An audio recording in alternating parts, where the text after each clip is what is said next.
Okay, it is 6:31 p.m. and I'd like to call this meeting of the Community Development Committee to order.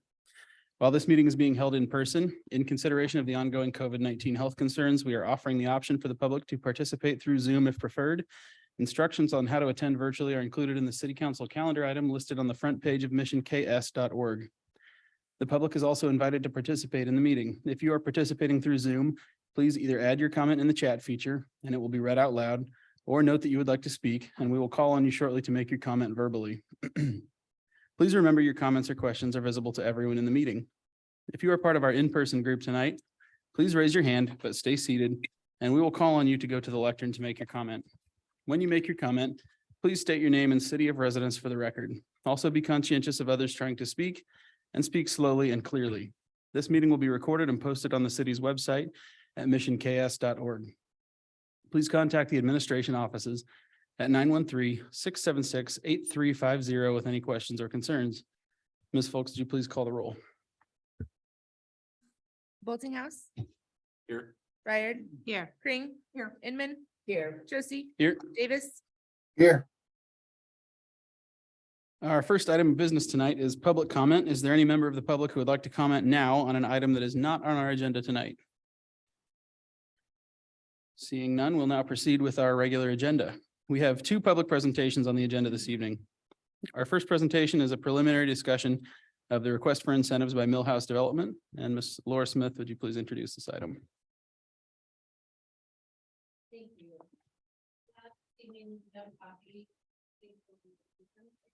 With Milhaus Development, who you all have met before. What we wanted to do this evening, so I wanted to kind of talk to you about what's on the agenda this evening, what we hope to accomplish.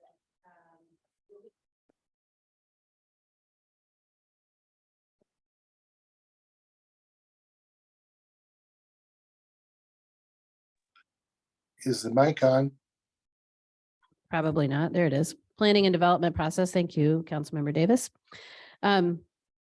That we wanted to make sure that we as a staff have been talking with them for several months. We've communicated those things which have been important to the council in previous projects where there has been a request for incentives, and they've you saw in your packet, they've tried to incorporate the things that they feel like they can accommodate or fit within their project, or how those might be reflected in the project. And so what we really wanted this evening is to just have much more of a general discussion so that they have an opportunity to hear from you. They've been hearing from staff for quite some time, but to hear from you, where you feel they are in terms of some of those things. And then if we feel like it makes sense, we would move forward to connect them with Bruce and really dive into a formal evaluation of the financials on the project and a specific ask. So with that, I will turn it over to Devin. And at your place, we want to just for frame of reference to give you back kind of the site plan and some of the renderings so that as we talk about some of these things, there'll be a little bit more context for that. And I do have some extra copies that I'll put back here on the table if anybody in the audience would like one. It's several pages.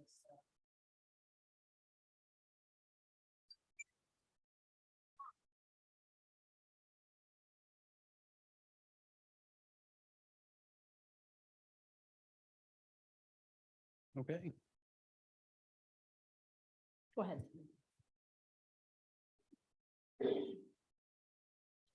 Well, hello, and thank you for having us. My name is Devin Coffey. I'm the Director of Development for Milhaus Development here in Kansas City. So I believe you all have received our meeting agenda in advance. So I wasn't totally sure how we wanted to approach this today, but I'm assuming that I'm going to be answering questions from you as well if we go through this agenda. We have a conceptual request here that we wanted to float by you all for a 10-year, 100% tax abatement. We are presenting that in, as we see, as a benefit versus the TIF that some of the other developers have received. This project would go back on the tax roll 10 years sooner than a 20-year TIF. Saving the taxing jurisdiction is about 2.4 million by the way that we're running our math. The if you look at it as comparison to like an overall loss of revenue, like if there was no TIF, if there was, or no incentive at all, if the TIF and the 10-year IRB comparison, the loss of revenue with a TIF is 8.7 million by our calculations, and a 10-year IRB is only 6.3. So that's where we're getting that delta of 2.4 million. That, Devin, is all tax jurisdictions. So that is not revenue that would be due specifically to this division. I haven't looked at the detail behind those numbers. Okay, we were calculating some mill outlay there. We can dive into that more. We had set aside in the TIF, we'd set aside 21.5 for, I believe it was schools, and then 8 mills as the capital outlay. And then in the IRB, we set out 8 mills as capital outlay. Okay. So anyway, yeah, it's not exact science, but we're just trying to throw some numbers there so you guys could kind of understand. Any questions on that at this point? I just have a general question. Sure. Without incentives, what's your position in terms of feasibility and where you are with the complex? Honestly, right now, the deal is suffering due to just, I think, largely some of the economic, just the financial pressures with rising interest rates and stuff. So we're working right now internally to try to reduce our construction costs by 5 to 10% to see if we can get the deal to pencil. We would not do the deal without incentives. Would there be any way, if the governing body approves some incentive, would there be any way of reducing any of the rental costs on people? Not at this point. As we get into the affordability component, right now, I mean, market rates are what it takes to get the deal to pencil currently. As we are into the next section of the agenda, as you'll see, we're requesting that there be no affordability included in our development agreement in lieu of the other community benefits that we're bringing forward later on in the agenda. So it's one or the other, it can't be both. Yeah, I guess essentially we would need to go back to the drawing board if we needed to get creative. This is the conceptual presentation that we were prepared to give tonight, but we would need to redraft. Thank you. Yeah, Councilmember Boltinghouse. Thanks for being here. I was wondering if you could kind of talk about the park swap concept and go into a little bit more detail on what you envision there. Yeah, so that's item 6 on the agenda. Do you want to jump to that, or you want to just kind of keep going through? In your order on the agenda. Okay. Have a question in that section, we'll stop and ask it, and we'll come back. Okay. So, again, we're just kind of getting back to the affordability, which is item 2 on the agenda. We listed out our unit types for you and provided the IRS section 42 rent limits. Those are the AMI levels that you see that we pulled from the Novogradac website. It provides data and calculations. It's a commonly used. So anyway, those are the rent levels from 2022 that give you an idea of the disparity between the rent that we anticipate charging as of today. Note that can also fluctuate too with market demand and such, but these rent levels are kind of in line with like what the locale is currently charging. So that's kind of what our benchmark has been for comparison's sake. Could I ask, does that include utilities? No, does not. So again, it would be our preference to not include any affordable requirements in our incentive package or development agreement. We are trying to offset that and complement that with a healthy offering of community benefits, as we'll address here later in the agenda. But we also kind of wanted to point out that these AMI levels are pretty low. And looking at we did kind of a general analysis of the current housing market in Mission. And this wasn't super scientific. I literally pulled up Trulia, Zillow, Redfin, a few of the apps.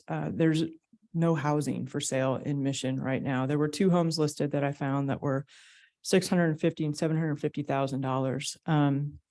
Looking at what I would just kind of estimate might be an average home price around here, I would say maybe 450,000. You look at what that would be in a mortgage rate today, just because home prices have escalated so much just with market conditions, and then compound that with the high interest rates. A homeowner would be well over $3,000 per month. So in that light, I mean, these are some decent housing options that we're providing here for folks. It may not meet the AMI levels of 60%, but I do think that it is relevant that we are economically priced and providing some good options for people. Any questions about the affordability piece? Okay, I think we'll move on to the parking discussion. We were asked to kind of explain our parking situation here with a little bit more clarity. So we have a specific chart kind of showing what the city requirements are. The code calculation is 338 parking spaces. We provided our breakdown there. So you're seeing that we have 351, which exceeds the code minimum requirement. We also are providing 12 spaces on the south side of Martway that would be shared with the park. Those spaces would be complimentary off hours when the park is closed, obviously at night, then the residents would use those spaces. But when residents are gone during the day, then those spaces would be utilized for the park. We estimate the value of the construction of those spaces to be around $30,000. I don't really have much else to add there unless there's any questions about our parking. Okay. And correct me if I'm wrong, you guys are charging for parking spaces as well, or We- will be, or We plan to charge be? for the parking in the parking garage. Okay. Yes. Yeah. Oh, and the parking, okay. Any other part of the question? So the 12 spaces by the park, is that included in the 351? Yes. Okay, so really sort of at the code minimum, which is a plus for me, to be clear, plus the park spaces. Yep. Is that something where you all would feel willing to sort of formalize, like, during the day, these are signed for park usage only? Okay, Yeah. all right. I think that parking control, we're sensitive to your desire to have some help with that as much as we can. So Laura, do you know if we have any other apartment complexes that charge for parking spaces currently? Just look out. Yes, the locale does.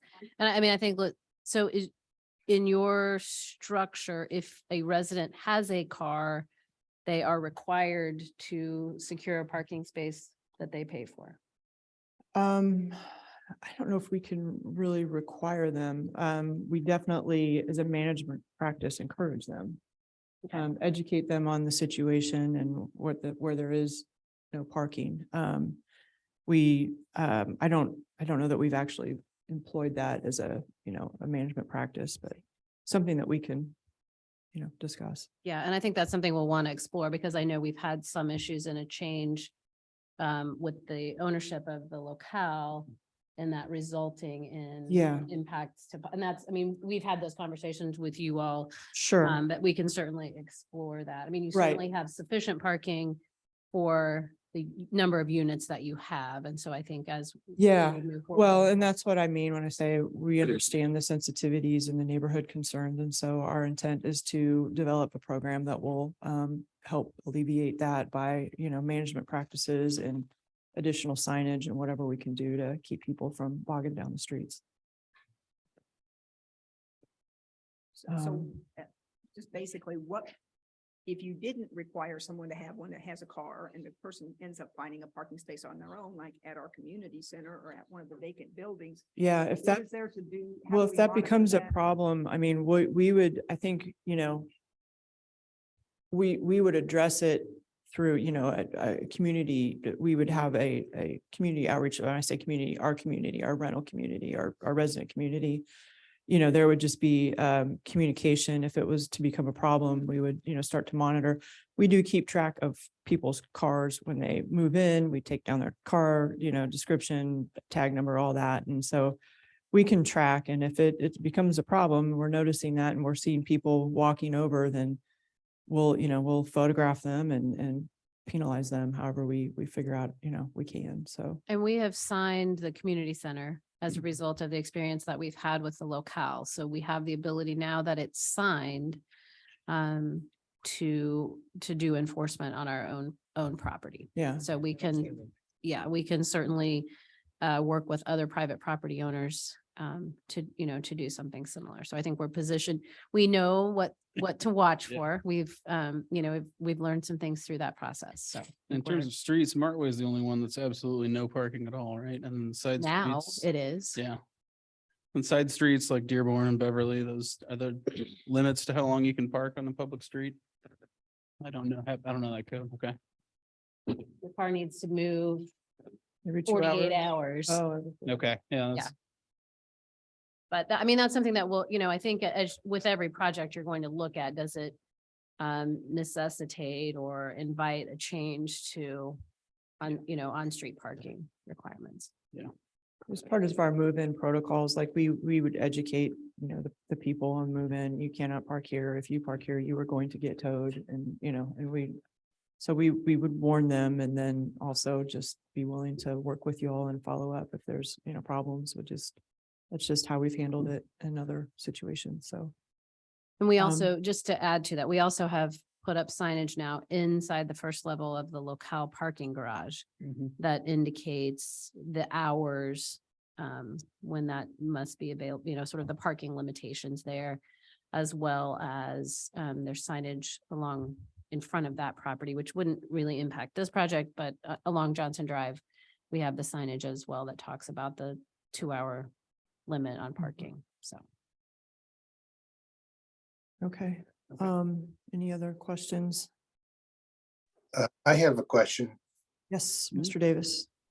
Can we go back to the park swap situation? Is I the don't think we've park, got there yet, Ken. Yeah. Okay. Ken, we'll get to that, I think, on item 6 here on this Milhaus Okay. agenda. okay, it had to do with the parking. Okay. Yeah, that's fair, I think. Go ahead. The question I have is that parking that's adjacent to the park, part of the land swap, or is that outside the land swap? It is included within the parcel of the land swap.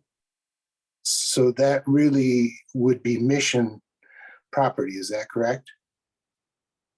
I think we would replat that, but when we do new platting, the current parcel, yes, it's included in that, but I think that when we replat, and we haven't totally worked through this yet because we haven't got that far along in the terms of the land swap, but I believe we expect there to be like a cross-access easement. And honestly, right now, even the location of the drive is a little bit up in the air from our last meeting with staff. There was some request to move that drive a little bit further to the east to get it to line up better, so that you don't have that zigzag there in the intersection.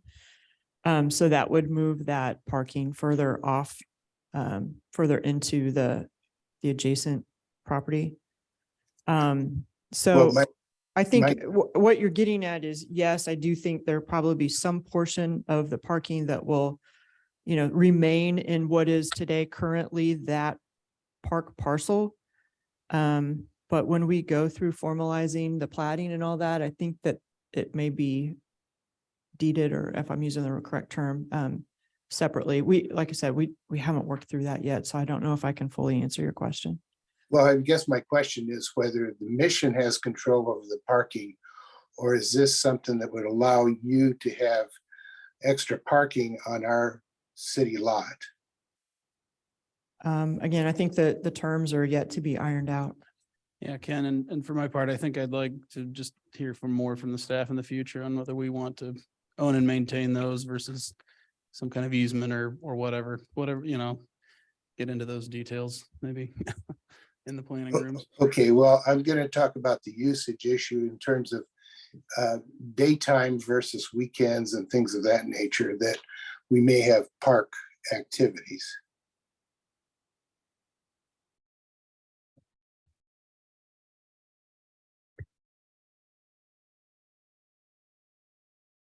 Is that Yeah, a did you quick wanna question? Do you wanna expand talk on about that? that now, I or- certainly see how that could be.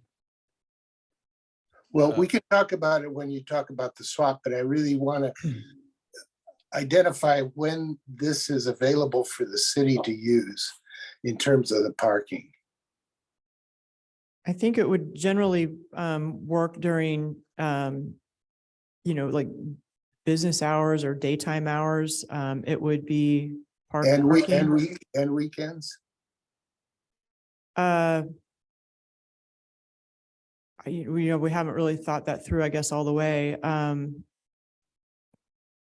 I think it depends on a number of things. I mean, I think if we think about the fact that Beverly Park currently has no dedicated parking.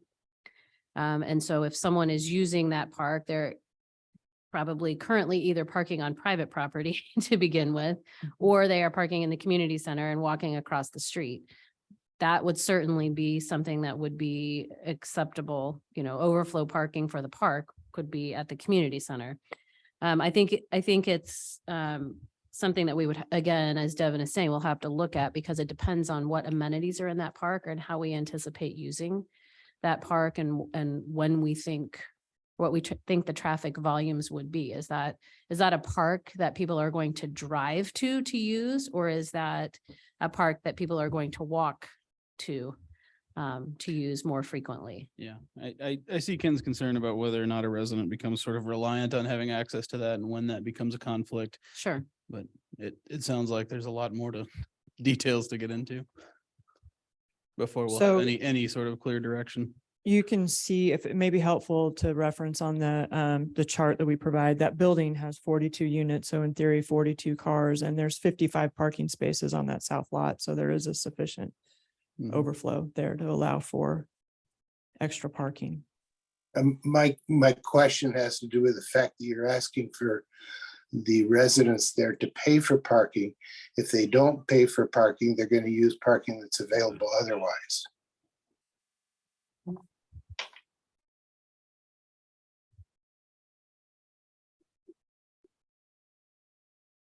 As we said, we'll do what we can to sign the parking spaces appropriately and monitor that if it's if there's an issue with a lack of available parking. Our intent is, and our common practice is to work with the community to get that under control. Okay, well, I won't hold you up. We can move on.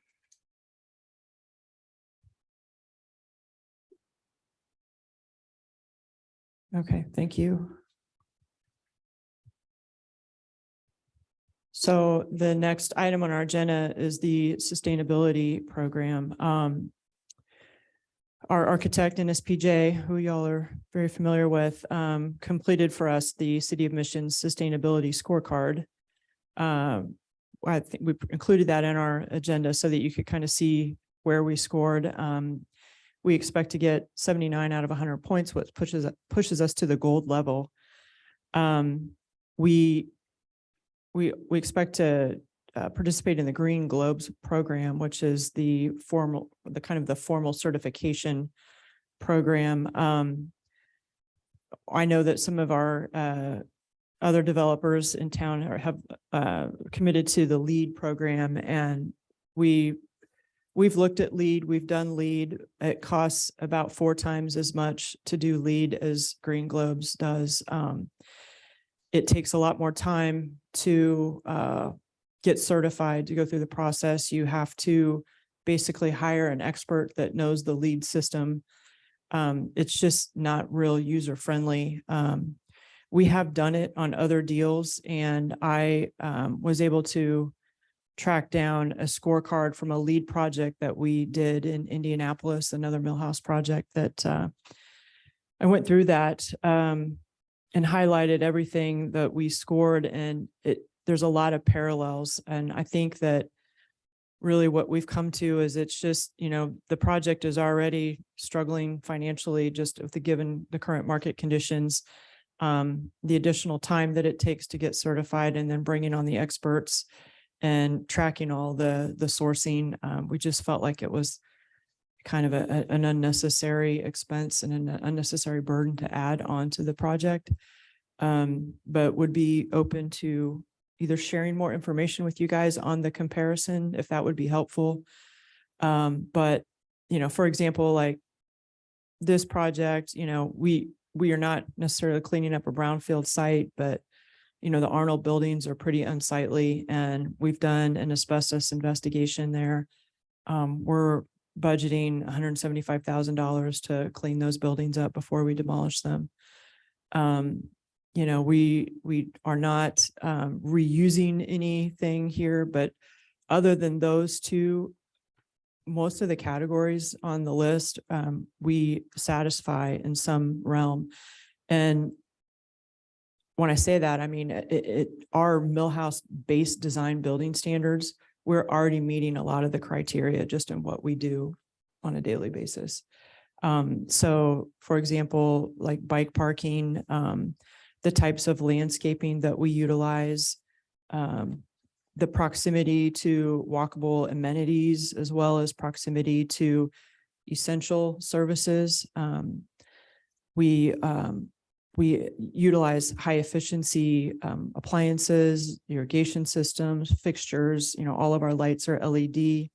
We use motion sensors, low flow shower heads, faucets, and toilets. We don't allow smoking, and we're going to look into, there was one that I wasn't that familiar with, which I can report more information on in our follow-up, but construction waste reduction, I think, is something that we could probably also work on. So happy to answer any questions you have about our sustainability.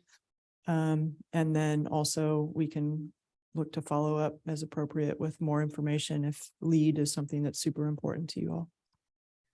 I think it would be helpful, Devin, if you can share kind of the analysis you did on your LEED project. I know we are also working to try to find someone who can come in and really present to us on the differences between LEED and Green Globe, so that, you know, we've had a lot of discussion over the last year about those two programs. So we're in the process of trying to identify that resource so we can have that more comprehensive discussion.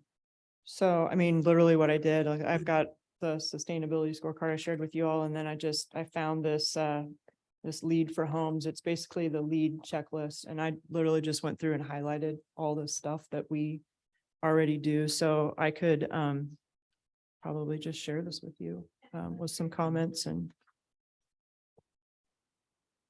Sustainability questions, comments?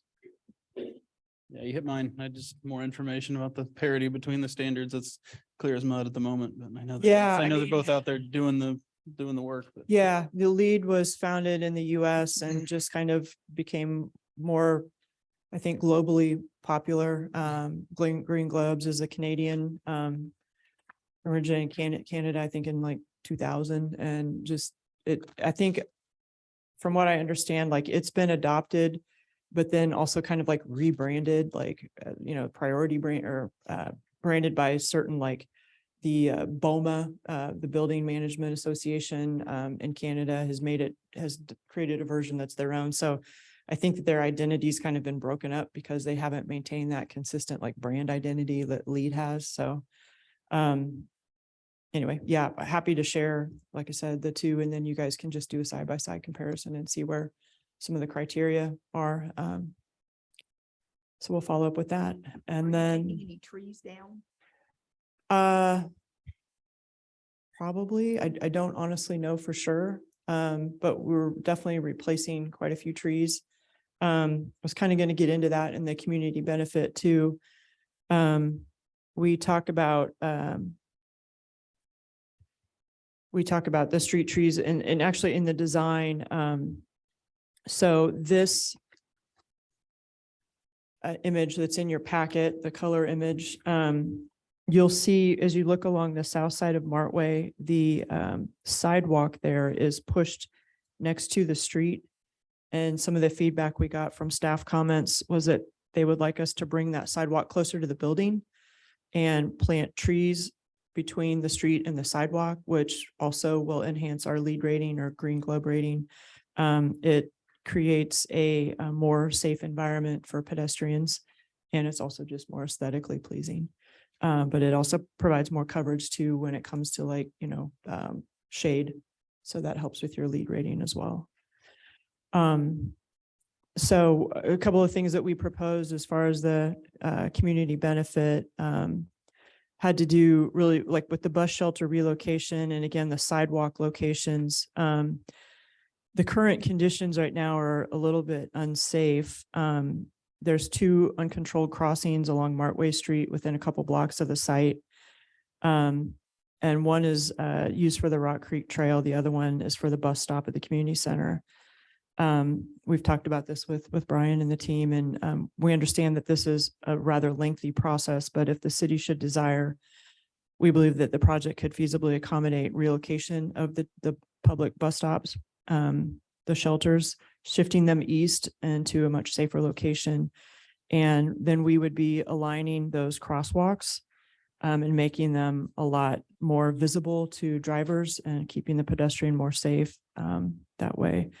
Is meeting more of what's kind of a modern day standard urban design. Again, the Rock Creek Trail, we touched on that. It would be shifted to the north side of Martway. Again, that's incorporating the trail into better crossing points for improved safety for the pedestrians.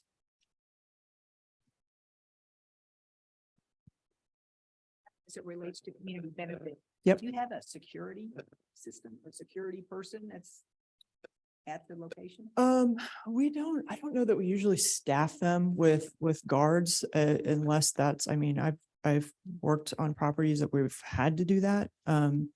The building itself is secure. We've got access management systems that are yeah, I don't know if you're familiar with like Butterfly, but that's one that we use quite a bit. So the building is access controlled, like a guest can get into a vestibule to get out of the elements, but they wouldn't be able to get into the building without a credential of some sort, whether it was something that was electronically issued to them by either like our management staff or a resident if they're a guest of a resident. Would you all be paying for the relocation of the transit shelter, the bus shelter? We hadn't That'd be something considered that that would be cost. I don't think expected. we even know what that cost would be, but we were just offering to accommodate them on our property. And then my next question is, if a potential tenant is rejected, will their application be refunded or will you guys keep it? I am not clear on that policy. Yeah, Councilmember Boltinghouse. In the packet, it also says that Milhaus would put aside $300,000 for the city's discretion. I didn't hear you mention that yet. Is that still something that's on the table? Yep. Yep, I just hadn't quite got there yet, but yep, that's okay. We're getting there. So we were going to speak to the outdoor seating and the corner pocket park as some other, kind of outdoor space amenities that kind of feed into the Green Globe and LEED accreditation. While we're on the bus shelter in the intersection, I don't like where it is now. It's on a curve. It's, I think there is some benefit there. It would have obviously come down to where the expenses fall. And I know there's another party involved in all that, but I think moving that and lining up that intersection and, you've already acknowledged the alignment of Beverly there. That would be great. Getting those crosswalks and those pedestrian and transit users onto a straight stretch of road is a big plus to me. So. Yeah, and that's something that we talked with Milhaus about very early on, because we've heard issues with particularly Mission Square residents and patrons from the community center trying to pull out on Martway and some of the sightline issues. So that was something that, again, we're not enough to the granular level to talk about the costs, but they certainly were able to look at being able to accommodate that physically within their site plan. Yeah, Councilmember Crane. I know I can't be done at this time, but at some point will staff or your group and working together be able to determine exactly how much revenue over a 10-year period the community is going to lose without the taxes? Yes, that will all be once we kind of get a sense of, are we in the right ballpark with some of these things that we're talking about, then we will connect Devin and her team with Bruce to begin that sort of true financial analysis where they will bring that back. I can tell you, I did just a calculation, and again, this doesn't look at the increase in value, but the current true pure city mill levy taxes that are generated on all of the parcels that would be impacted by this project generate a little under $10,000 a year currently. So over a 10-year period at the current rate, that's $100,000. There's stormwater utility fees in addition to that, which are almost double that, and which are not part of a tax abatement process. So yes, we will come forward with all of that. And that they would have to meet, like we've talked about with this whole process, and similar to a TIF process, you still have to meet a but-for test, right? But for the use of the incentive, the developer couldn't be expected to make a reasonable market rate of return on the project, but you'll have all of that. Once we kind of say, yes, what are the things that you either want them to put pencil back to paper on, or where are we comfortable? We'll take that next step. Thank you. Okay. That brings me to the $300,000 set aside. So yes, we were proposing to set that money aside for the city to use how they see appropriate. It could be used, for example, installation of the park equipment, some programming that we presented one example there. That example, I believe, came to close to 200,000, and that included installation. So that would leave, an extra 100,000 for other enhancements. But we currently have budgeted to landscape the park, providing trees. If you would choose not to utilize that money in that location, we do have a landscape plan that covers the park. We also could perform the work of the installation of that equipment if you would choose to use the money that way. Any questions about that? Yeah, go ahead, Councilmember Boltinghouse. I think this is a really creative idea. I think this is interesting too, that we would be gaining more square footage. Well, sorry, I keep jumping the gun. I'm looking at the park swap already, so I'll wait. That's okay. Yeah, well, we're there. So, I mean, if there's No, no go other for it. questions. Yeah. I I almost wonder too, we're back to kind of the parking discussion. Yep. Like Laura was saying, I doubt there's going to be this huge demand of parking spaces coming to this place. And I'd almost want to consider too, what even shrinking those spaces for more green space would look like, if that's even a remote possibility, or if that's a feasible option too. So as maximizing as much square footage as we could be getting, and as much land to, enjoy the benefits of this park would be my, hope we could explore as well. Yeah, and I'll say, I think one of the benefits I see to the park swap is, right now we have the community center and Beverly Park, and then, Anderson Park and the aquatic center kind of disjoint. And I really like the idea that this could down the road lead to some better connectivity. I hate the idea of, the summer camp kids walking all the way down around the police parking lot and up the hill to the pool. That's just, too much, but that seems like a little more cohesive land use to me. And as Councilmember Boltinghouse said, I think, we've seen these parcels on the south struggle to develop, and one big benefit is that this strikes me as a creative and flexible use of a difficult set of parcels. So that's a big plus. Yeah, go ahead, Councilmember Kern. The one thing I would observe is your analysis talking about there would be, fewer cars during the day.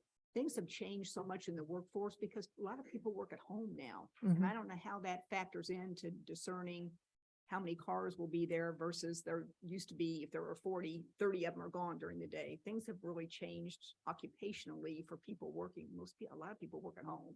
Yeah, well, we still do have a surplus of parking on that side of our way. So hopefully it would, balance out.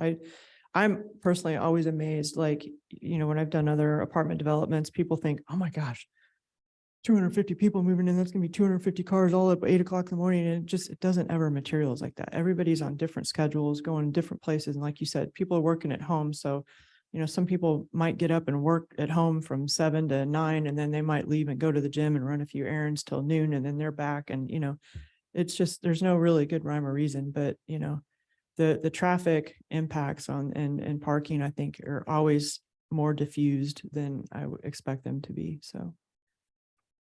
Let's go to Councilmember Ryherd.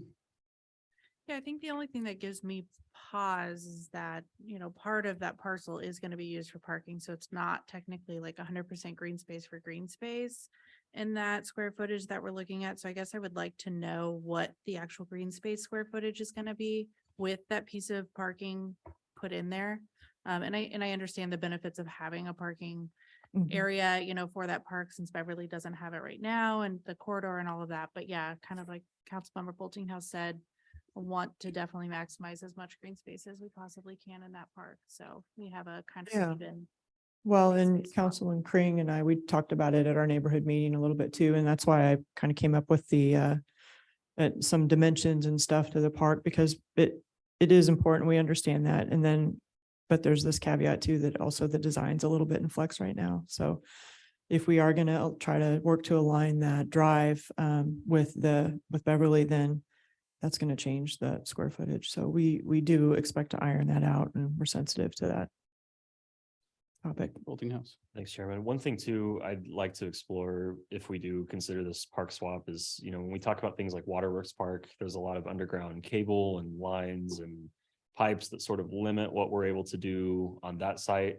And I would just want to make sure we weren't inheriting like an albatross of sorts with this park, Yeah. to where there would be severe restrictions or impediments on what we would be able to use this land for compared to current Beverly Park. So if we had a better understanding of sort of what's underneath that site, that would be I'd like to learn about that too. And we can pull that. Yeah, I don't think we can there's- do it. I don't think there's probably. I don't think there's much there. Yeah. There's some activity in the street, storm sewer and everything, but I feel like if I'm going from memory, so don't hold me to it. So I was gonna try to pull it up. But I think it's pretty clear that, there's some connectivity with the storm sewer lines in that area and I think we water. have one piece of storm sewer infrastructure coming down roughly the Beverly Yeah. direction into the creek. I don't recall there being more, but Yeah. let's check into that in planning. I guess to put it to a point, does your development need these 12 extra spaces for residents to work? Our ideal metric for parking, just from an investment standpoint, like what do we like to deliver? What do we feel is good and marketable for accommodating our residents and in the neighborhood and the community around, is we like to be a little bit over 1-to-1. So probably not. For residents or units? I'm sorry, for units. Yeah. Okay. Yeah. So this is, our requirements are north of what you would require? Uh, generally? Yeah, Okay. yes. So your requirements are a little bit higher than what we would typically be 1.25 or so on an urban deal. We like to be probably Yeah. like 1.25 ratio. Go ahead. Yeah, Councilmember, I heard. Yeah, and Laura, you and I kind of talked about this too. Part of that parcel also is in the floodplain, correct? So I know that that's probably the part where those trees are down on the bottom, on the south side. So I guess I also want clarification on what can and cannot happen in that area, which I understand is like nothing. A park, but not a building, for Sure. example, right? Like Yeah, that's I one of the major benefits here is to have Right. developable square footage. But yeah, that's a good question. Permanent structures, not really Right. a thing, Yeah. depending on what it is, but If we're putting any playground equipment, does that? it's really Does that- getting yeah. into it, but No, Yeah. okay. Okay. Good enough. Okay, sure. is there any option to accommodate some of the parking spaces for the park in the footprint of the other parcels, or is that an ask too far? Yeah, I mean, I know there's a little bit of sort of undeveloped space on the southeast corner there, but I feel like we've looked at this. Yeah. With our designers, and we feel like that current layout is pretty maxed out. But again, everything might be changing, so we'll Yeah. note it and. just curious. Yeah, I believe yeah. you that you've looked at it. Yeah, we have looked at, we looked at a lot of options actually after my conversation with you. We considered shifting everything around down there and kind of came back to really what we have is the most efficient. We looked at maybe trying to flip the park back over to the other side, and we knew Okay. that wasn't ideal for you all, so. But we Yeah. toyed with it again, and then we reevaluate the parking layout to see what we could do, if there was any ways to make it more efficient, and we kind of came back with the same current design, but we will, yeah, we'll keep it in mind, because as we shift things around, and something may open up. Ben, Yeah, go ahead, Councilmember Davis. yes, I just wanted to talk a little bit about the park and the current use of the Beverly Park. I know that it's used by the Mission Project Group. I know that we've used it for Homes Association picnics and events that have taken place. I know it's been used for music, bands on weekends and in evenings. So my question is this, if this swap is really something that's going to be beneficial in terms of how Beverly is currently used. I know that we've had the overflow of parking that is not on our property, but we're essentially losing that parking that has been used as overflow for the community center previously for functions. And I do know that when there are events at Beverly Park, parking is utilized that's adjacent to that park. Yeah, I mean, I know that's true from experience. I don't know that we could count on that either way this development goes or doesn't go, so. I mean, I think we have to think about all of that, but I also would challenge us with the investments that we're planning to make in all of our outdoor park systems. That maybe we won't do things in the same parks in the same way that we've always done them. Because of the amenities that we're bringing, restrooms and shelters to Mohawk and improved parking situations there. But certainly, I think, and I know that Devin and her team have had conversations, our staff has had conversations with Mission Project and the Down Syndrome Innovations folks. And thinking about some of those kinds of things and how that park is used. And to be clear, again, for my money and for our climate goals, I'm not really sad to see empty parking lots developed into something more usable. It may increase some challenges sometime, but I think that's all in all a net benefit for the city in terms of stuff people can use and do and actually enjoy. Well, and I would say as well, I mean, we, for a long period of time, actually leased that parking lot from a previous building owner to accommodate potentially overflow parking for larger events at the community center. And what we found over time, we actually let that lease expire because we found over time we didn't need that. And then in connection with being able to negotiate the 50 spaces on the first level of the locale parking structure to serve as that overflow parking at the community center, kind of have watched the need for that really decrease. And yes, we've had cleanup, we just had a cleanup event there and people parked there. It was a great sort of gathering place. But again, I think it's not the only option and something we can certainly think about, but important to think about how we would shift the things that we're doing there. Well, the other thing that I am aware of in this neighborhood is the swim meets and things of that nature do create some parking issues in the region. And if individuals in this apartment building are going to choose to park on the street instead of purchasing the parking spots, that's going to exacerbate the problem in the region in terms of street parking.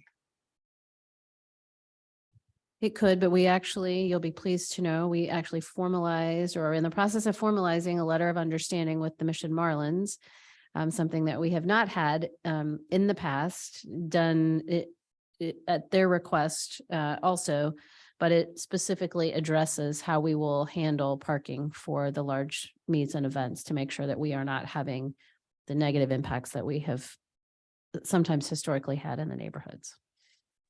Well, I appreciate that. Thank you.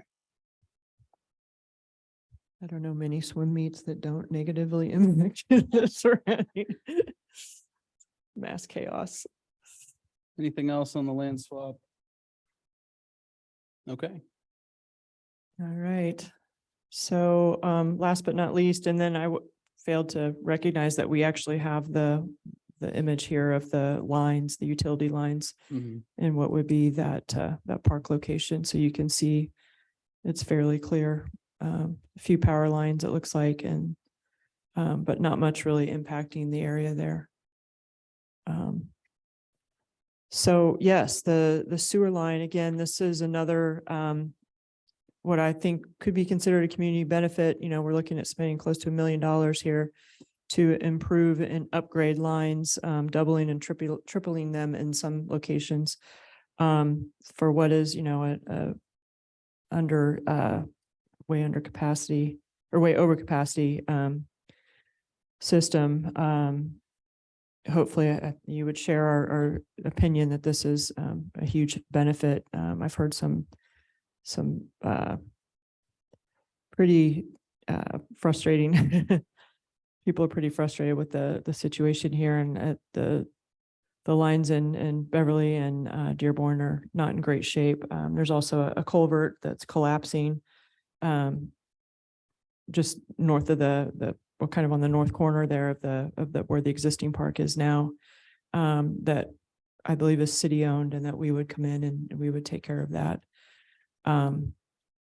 So we're also working with FTW Investments, which owns a property up there along on Johnson Drive, to relocate and improve the storm sewer there. So the green line is showing where that new location would be.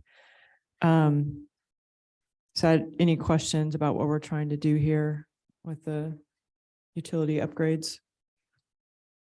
Any chance to deal with this legacy stuff we've got while the ground's being dug up is a win for me.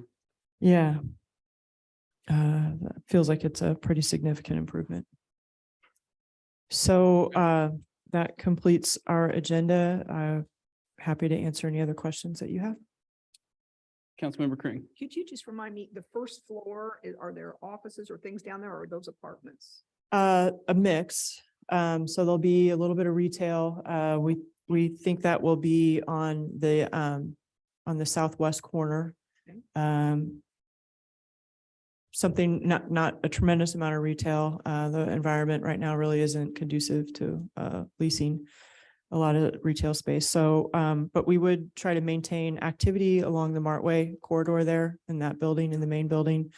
So that whole front edge would be active in terms of the retail, as well as our amenities and our leasing office, the lobby, fitness would all be located along a glass, feature there, so you could see in and feel the activity inside and out. You might have covered this last time, and I apologize if I've forgotten, but along Dearborn and Beverly, are we looking at like private entrances to some of these units on the ground floor, or is that not the case? I don't think we would plan to do walk-ups there Okay. necessarily. Do you remember, Joe, can we access? I don't think so. I know think this is super conceptual, but I'm we- seeing little We've sidewalks. limited it. I think, Yeah. the sidewalks are there, but there's like an entrance, an auxiliary entrance on the side. Yeah. But not an actual entrance Okay. to the unit. That would be a plus to me, but I get that it's a whole other design constraint for you. Yeah. Other questions, comments? Yeah, I think there's some really interesting pieces at play in this development. I don't know yet if we've hit the final formula that would make sense, but I really think that there's some things in here we could explore that would really move our climate goals forward, our comprehensive plan goals forward, not to mention more residents within a walking distance to the community center, when we're talking about feasibility studies at that place. So I don't know what the final outcome would look like, but I would encourage staff to explore some of these options with the team, and maybe we could kind of look at a menu for future consideration of what that would look like. Thank you. We appreciate that. We really do love the location and we think that it does present quite a bit of benefit here for improving this area. Yeah, I agree. I think, again, like I said, it's a creative application of a difficult set of parcels, and I love the land use. I think it's the right thing for the area. I think it will be a challenge for just the momentum of this council with the not formalizing the affordability requirements. But I think, there's a lot to look at here that's positive, and we'll do what we have to quantify it and work that out. And I think that'll be what it hinges on for me, but it solves a lot of problems, and I get that real estate right now is just not, It's you pretty know, you tough. could chase your tail Yeah. on that into the Yeah. ground, so. Councilmember Crane. I would just add, we have a phenomenal police force here, but when you're adding a lot of additional people, it's not crime related as much as it is just ingestion of traffic and a variety of factors. I would ask the police chief at some point, when we get through some of these projects, to weigh in on exactly how many additional resources we may need in the police department, because that affects our taxpayers, it affects our decision-making. Mhm. Because those are, if they're full-time people, I mean, their benefits, there's associated costs with everything we do. So Sure. that's something I'll be looking for at some point. Okay. Thank you. Thank you. Okay, thanks very much.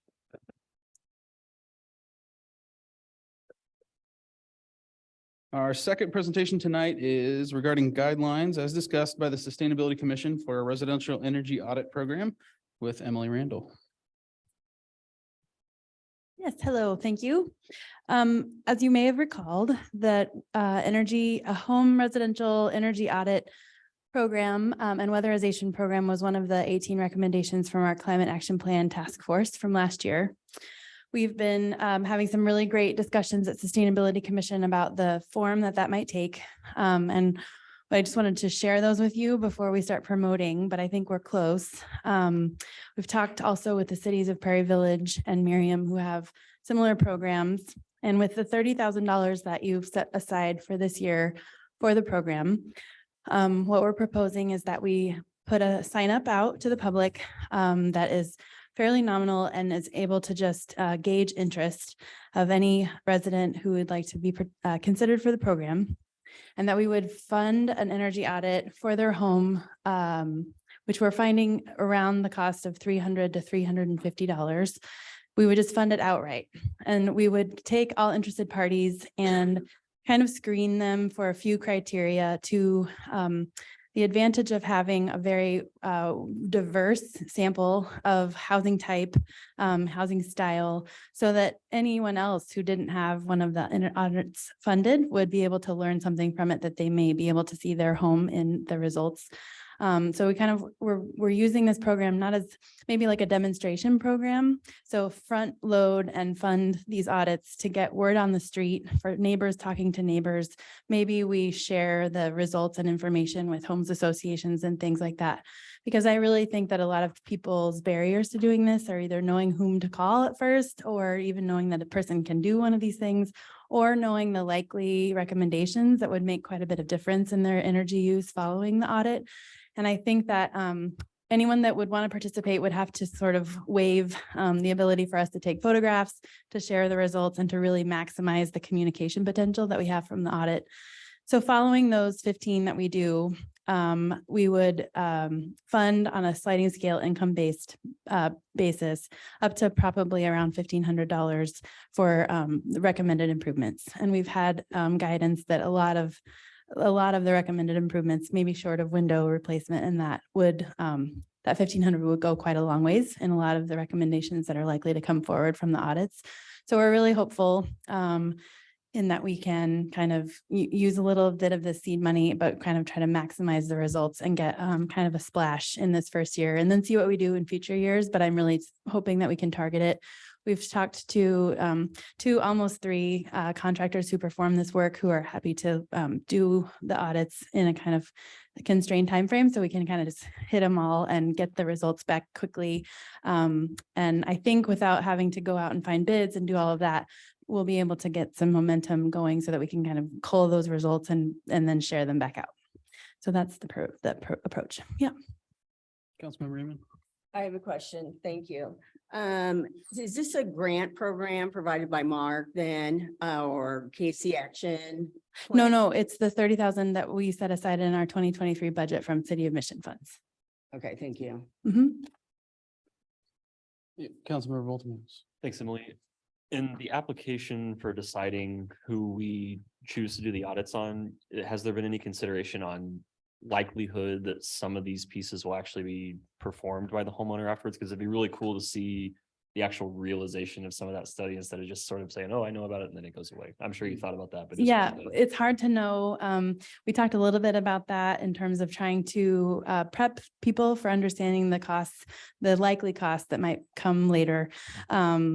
We did ask a question sort of about why you want to participate. Have you conducted remodels recently?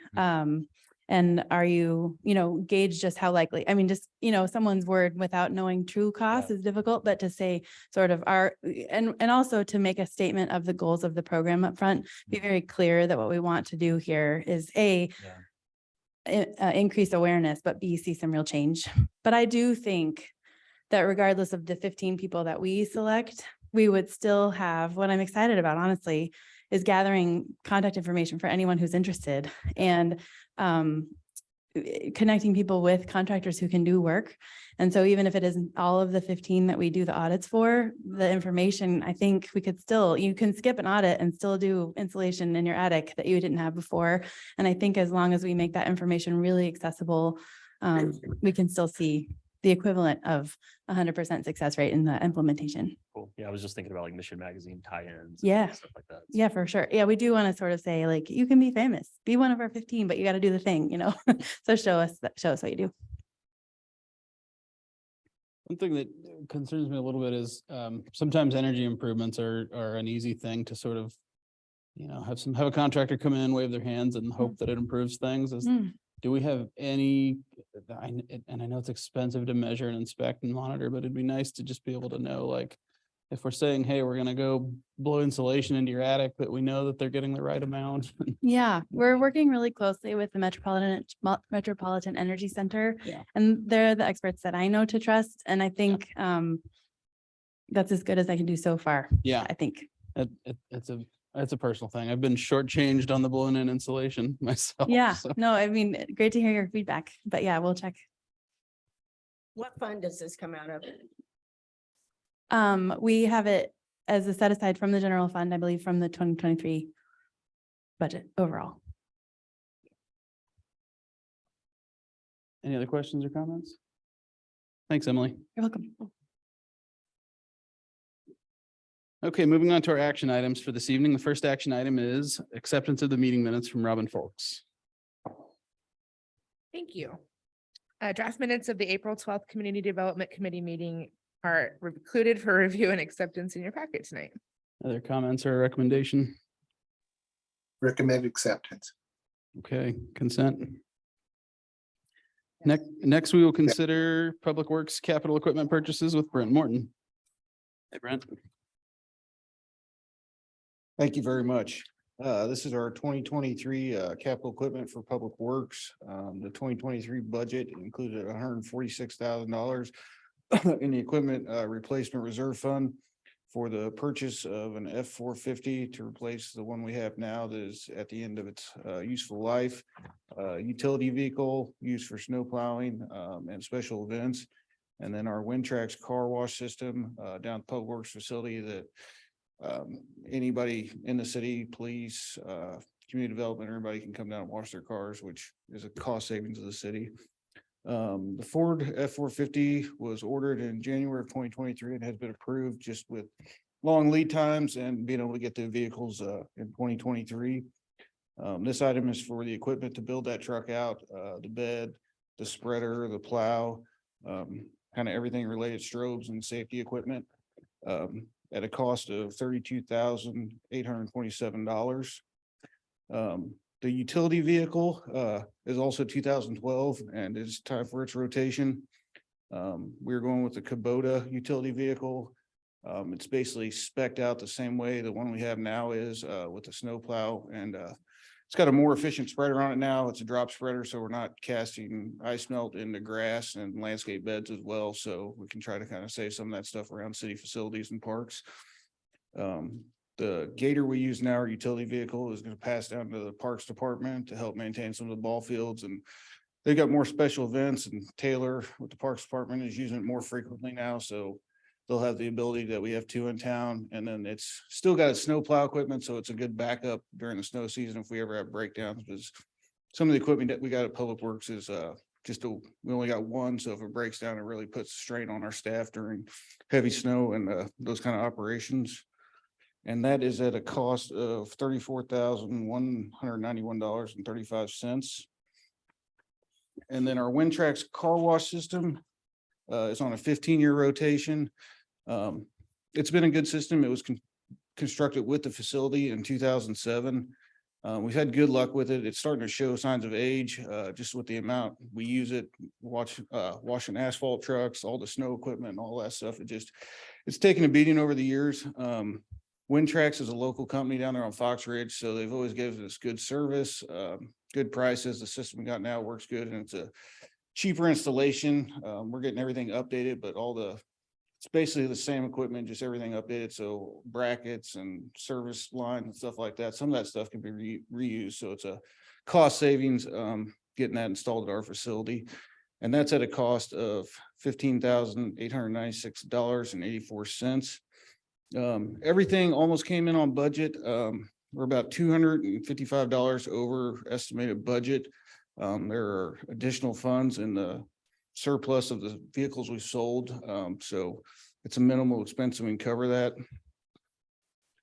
Everything, the car wash system and the truck will be surplus and sold. And then we're recommending that rolls back into the equipment replacement fund once that stuff's sold. And just the guys, Celia, all appreciate, we've got a super awesome fleet. It really helps the crews do their job. So keeping this stuff on its 10-year, 15-year, or 20-year rotation really helps us to keep the city nice and make sure our stuff's always operating and we can deliver the service that the residents require. Be happy to answer any questions. Questions, comments, recommendation? Recommend that we take this to council on consent. Sound good? Okay. Thanks, Brent. Yeah, no problem. Appreciate it. That car wash survived 15 years of you guys. That's great.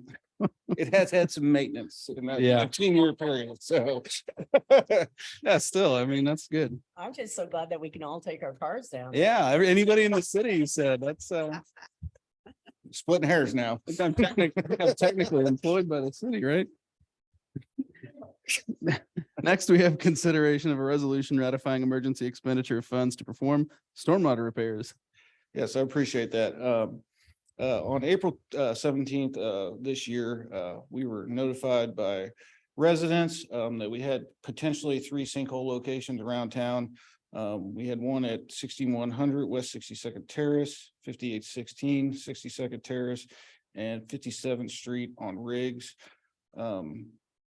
One of the ones on 62nd Terrace was noticed when Countryside was doing their cleanup of the parkway along Shawnee Mission Parkway. The other one was a resident complaint, and then one we've kind of knew about, and it was on the presentation City just gave with our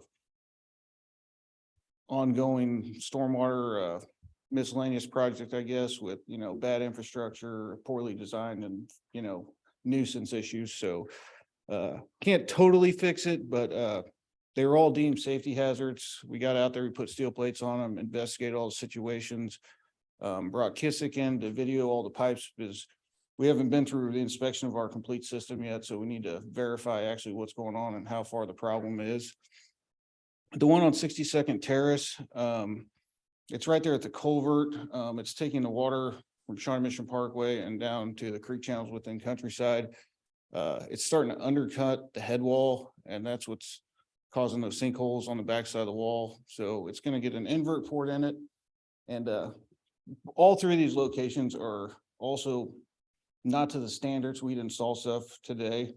So the storm boxes itself on the street, they all need to be grouted and fixed back in. So it's a combination of old infrastructure and trying to maintain it to where we can get by till we come through there with a road project. The other one on 62nd Street, to the west, is again, bad install, I would call it. Just it's kind of scabbed together. It's goes from clay to plastic to CMP and then to a tiny box culvert. So one of the pipes has failed or disconnected. They weren't installed in the junction boxes right. So that's usually the failure points. So we're just putting in about a 15-foot stick of HDP, putting the box back in shape and just getting us by where it's safe for the traveling public. It's the same scenario of 57th and Ridge. Some of these you'd have to chase so far and it costs so much, so they got to be these minimal repairs. The one at 57th and Riggs, the pipe's probably 4 inches underneath the pavement. So to fix it right, you would chase it a long ways to get the water to drain and, you know, come with a good solution. So these are minimal repairs. We're setting a new box there and straightening out the pipe run a little bit and addressing the sinkhole. But again, the failure points are where they cut into the boxes or cut the pipe at weird angles and try to make stuff fit where it probably shouldn't have been. And that's where we're seeing these failure points. So this is a,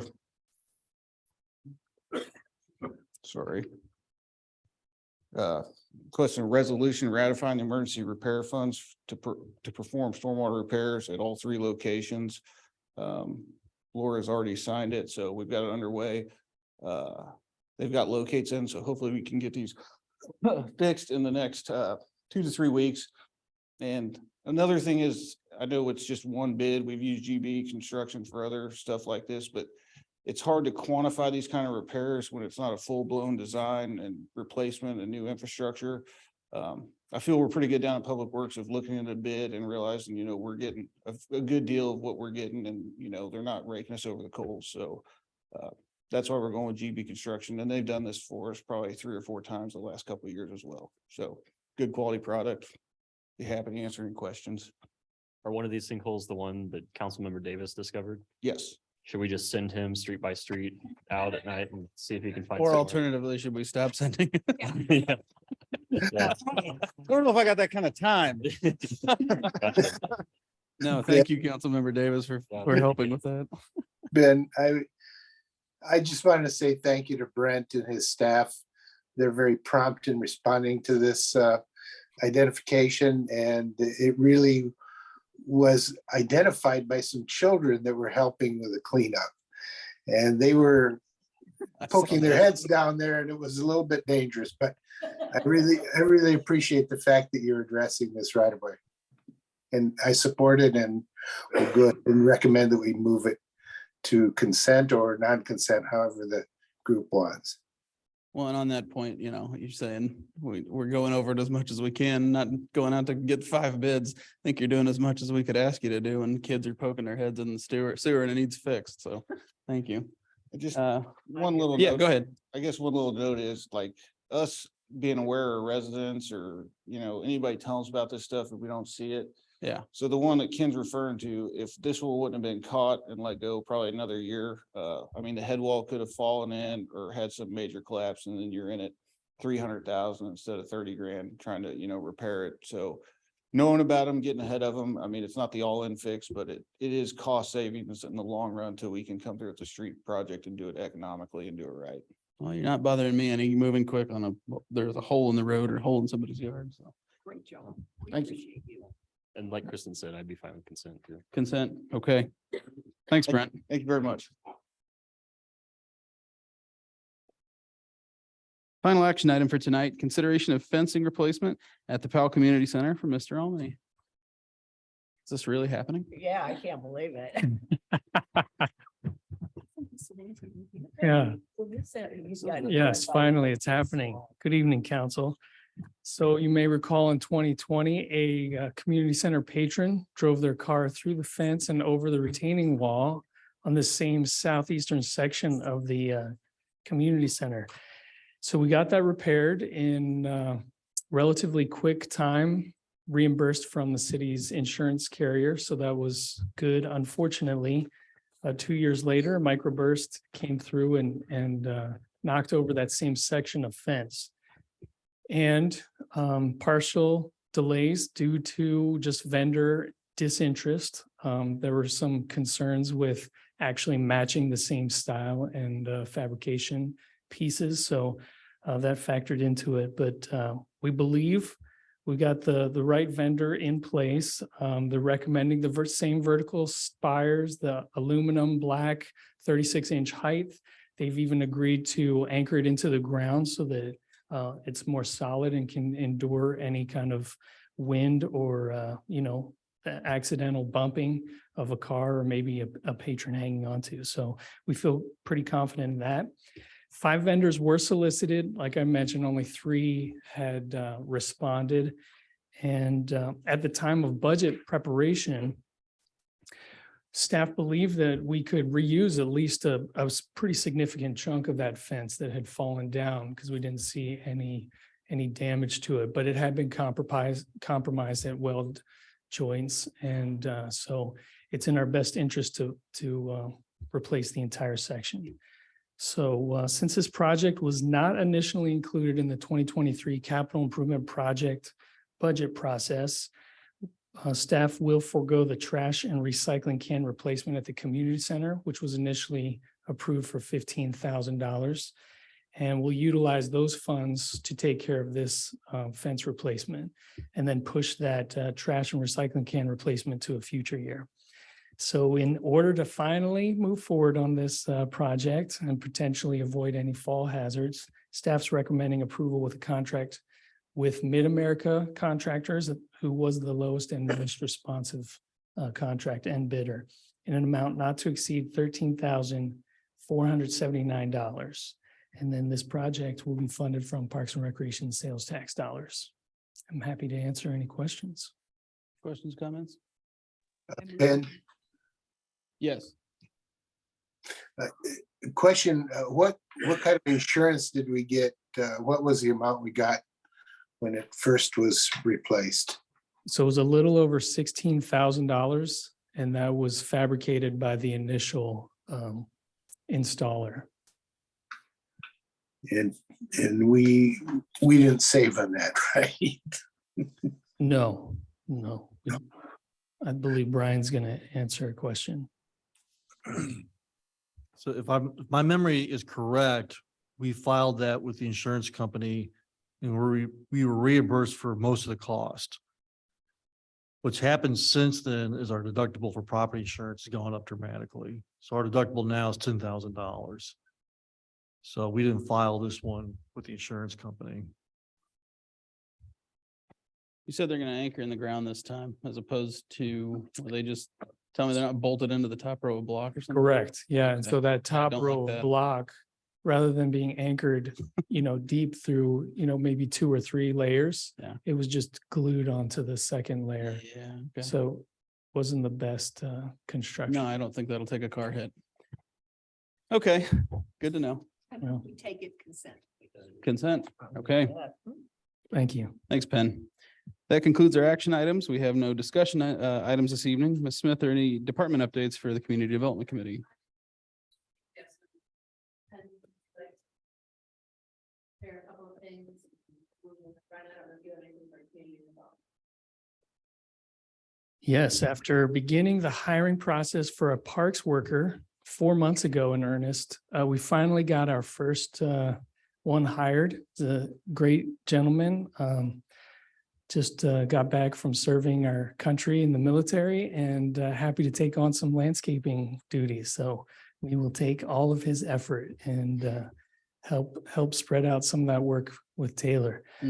We do have a couple others in the hiring pipeline, so we feel like our parks team is pretty close to being fully staffed the next few weeks. So that's great.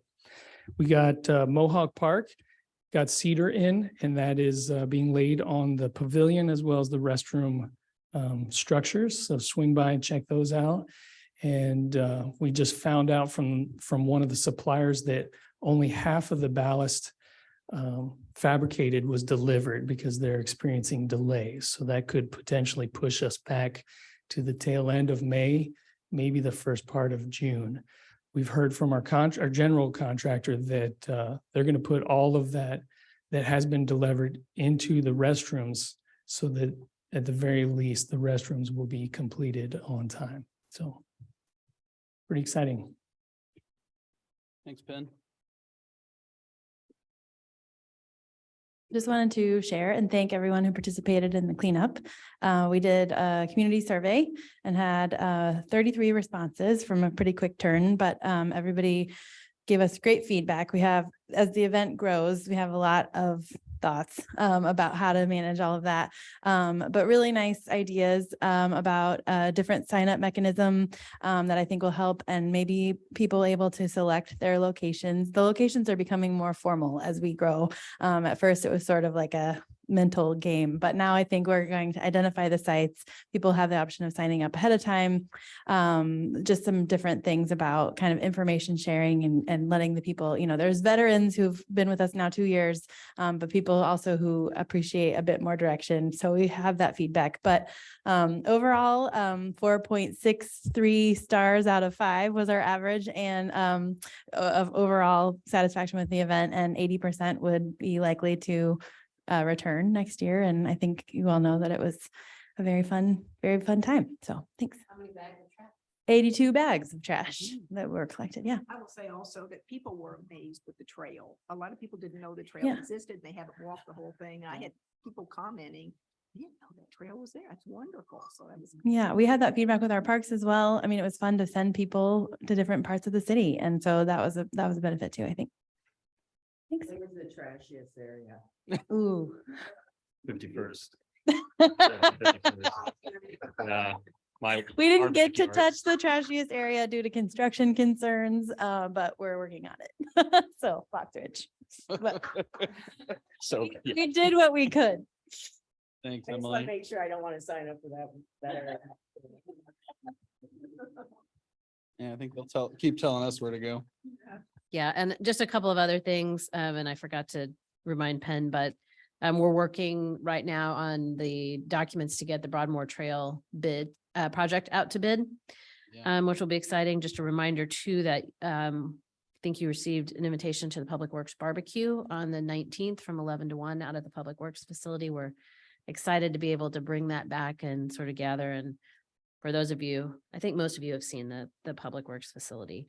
No planning commission meeting this month. The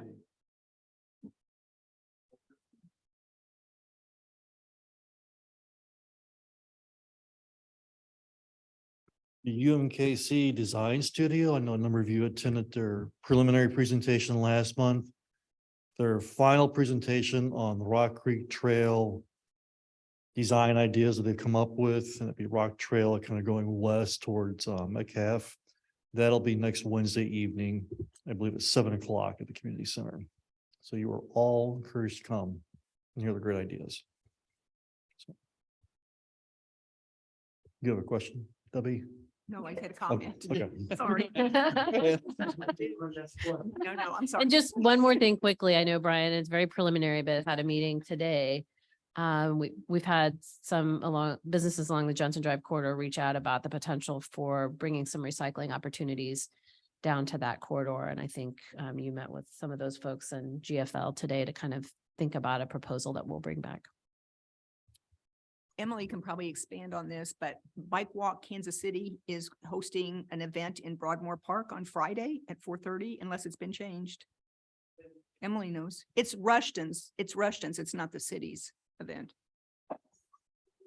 That's correct. So Rushton's social worker, Rushton Elementary social worker, has put together a Bike Walk KC event primarily for Rushton students, but it's open to the public, and it is at Broadmoor Park from 4:30 to 7:30 on Friday.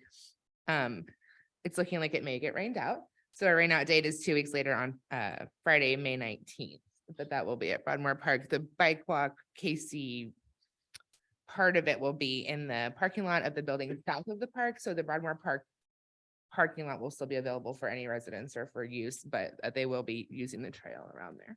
I'm sorry, I said Emily and I meant Rob. I knew what you meant. Cool. Yeah. That's right. Extreme work. Yeah, that's great news. Thanks for sharing that. That's all. Okay. It is 7:55 PM with no further discussion. That concludes the meeting of the Community Development Committee. This video will be made public on our website at missionks.org. Thank you. Thank you, Chairman. Before we get started, if anyone needs to use the restroom, feel free to go as I'm making my opening comments here during the meeting. It is now 7:55 PM and I'd like to call this meeting of the Finance Administration Committee to order. While this meeting is being held in person in consideration of the ongoing COVID-19 health concerns, we are offering the option for the public to participate through Zoom if preferred. Instructions on how to attend virtually are included in the City Council calendar item listed on the front page of missionks.org. The public is also invited to participate in this meeting. If you are participating through Zoom, please either add your comment in the chat feature and it will be read out loud, or note that you would like to speak and we will call on you shortly to make your comment verbally. Please remember that your comments and questions are visible to everyone in the meeting. If you are part of our in-person group tonight, please raise your hand but stay seated. We will call on you to go to the lectern when you make your comment. Please state your name and city of residence for the record. Also, please be conscientious of others trying to speak and speak slowly and clearly. This meeting will be recorded and posted on the city's website at missionks.org.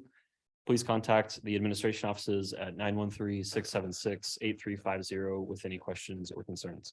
Ms. Folks, will you please call the roll? Boltinghouse, Here. Ryard, Here. Green, here, Inman, Here. Chociej, Here. Davis. Here, Thank you. We will now proceed with our agenda. Our first item of business is public comment. Is there any member of the public who would like to comment now? All right, seeing none, we will move into our public presentations, which we do not have any this evening. So now we will move into our regular agenda. Our first item is the acceptance of the April 12th, 2023 meeting minutes with Robin Folks. Thank you. Draft minutes of the April 12th Finance and Administration Committee meeting are included for review and acceptance in your packet tonight. Is there any recommend recommendation? recommend acceptance, Thank you, Ken. Agree with that consent agenda. consent, yes. All right, our next item is with Chief Madden. It's the purchase of a 2023 Ford Maverick CSO vehicle. Thank you. As part of our budget discussions, our CSO vehicle, which was oversized probably from the beginning, is in need of replacement. It's not past its useful life, but it's not useful for the personnel. So Parks and Recreation has a need for a vehicle specifically for our parks maintenance staff. So we're recommending that we purchase the 2023 Ford Maverick and related equipment for use by the community service officers for an amount not to exceed $49,169. And I just want to point out that we did try to find options to meet more sustainability goals, but the market is just not allowing for that right now. They're not accepting any orders, so we're just basically trying to take what we can get, but it still will result in a very much more fuel efficient vehicle for that role as it travels throughout the city. A So Maverick over an F-250 is gonna help, yeah. right. Yeah. Yes. Go ahead, Chris. Sure. Is it as fast as my 1972 Maverick? I don't know. We might have to close off a street and find out. And I'll just say, Chief, as someone who's made comments in the past encouraging more sustainable, energy efficient vehicles, I'm happy that we just looked at it. It never has to be the thing we do, and certainly don't want to force anything, but I appreciate that it was something we just considered, and I think that itself is always the win for me. So is there any recommendation for this item from council? I recommend we, I'd say consent. Yeah, consent. That sounds good. Thank you. Chief. All right, thank you, Chief. All right, we will now move into our discussion items for the evening. That concludes our action items. We do have two discussion items. The first one is with Laura Smith and relates to proposed code changes impacting tobacco and e-cigarette retailers. Okay. Yes, so as you know, really since October of last year, we've been talking about issues related to potential revisions to our zoning code as it relates to retailers selling tobacco, electronic cigarettes, or electronic cigarette paraphernalia. When we talked about this in April, we were directed to continue to explore sort of expanding the buffer zones and to review the potential impacts any proposed legislation might have on marijuana or marijuana paraphernalia sales, should that be legalized by the Kansas legislature. And then also the potential for specifically prohibiting tobacco and e-cigarette sales in any mixed use zoning district. So what we provided in your packet this evening, you may recall that we declared a temporary 150-day moratorium, longer than a lot of typical moratoriums, because this is a zoning code change and it needs to go through the two-step process of being heard by the planning commission and then the council. But our moratorium is in effect until August 21st.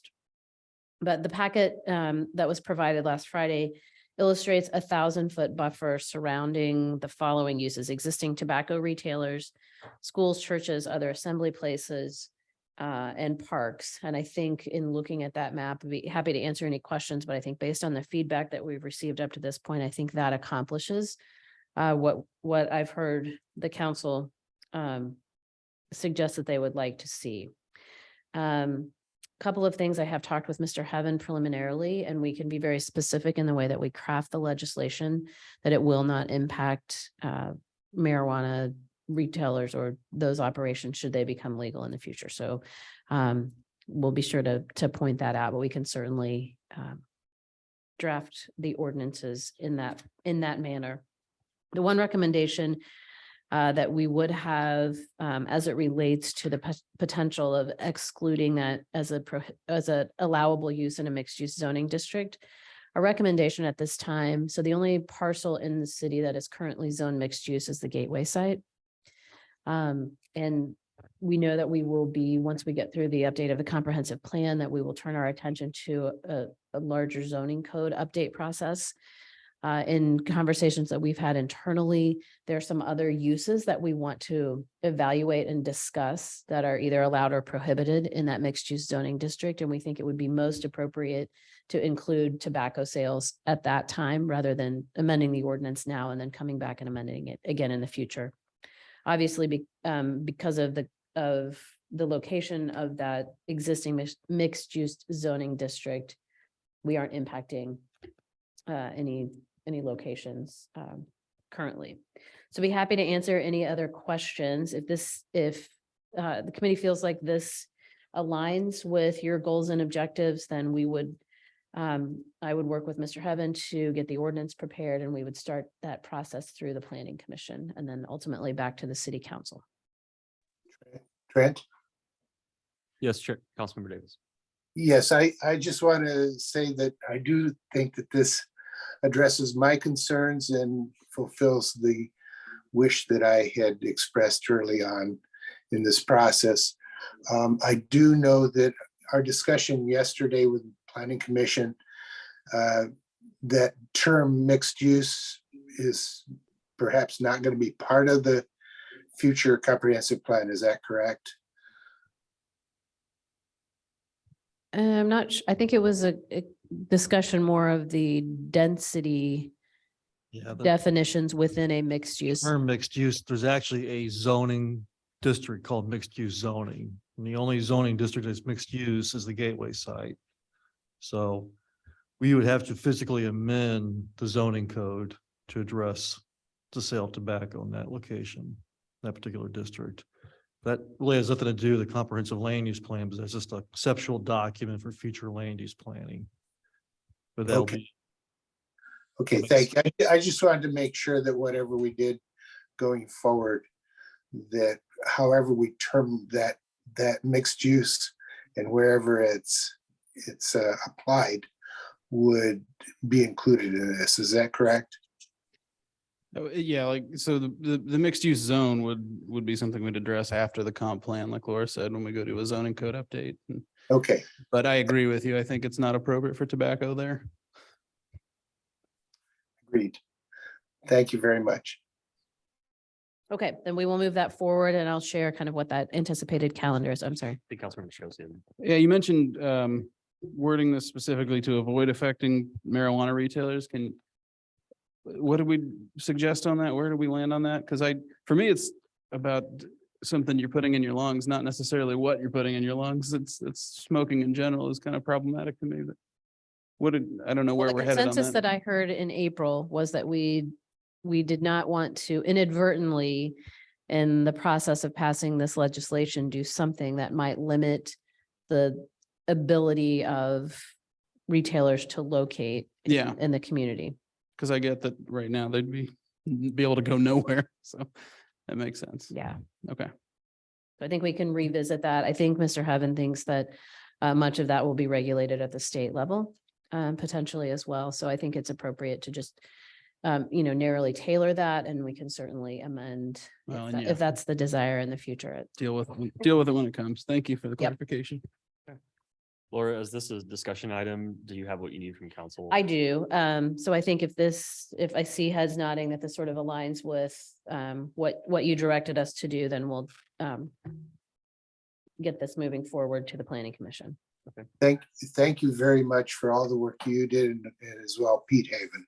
Really appreciate it. Thank you. All right, our last discussion item this evening is regarding the election of committee chairs and vice chairs, also from Laura Smith. Yes, and this is just a reminder that in May, we will have a new business item that appears on the agenda for the election of new committee chairs and vice chairs.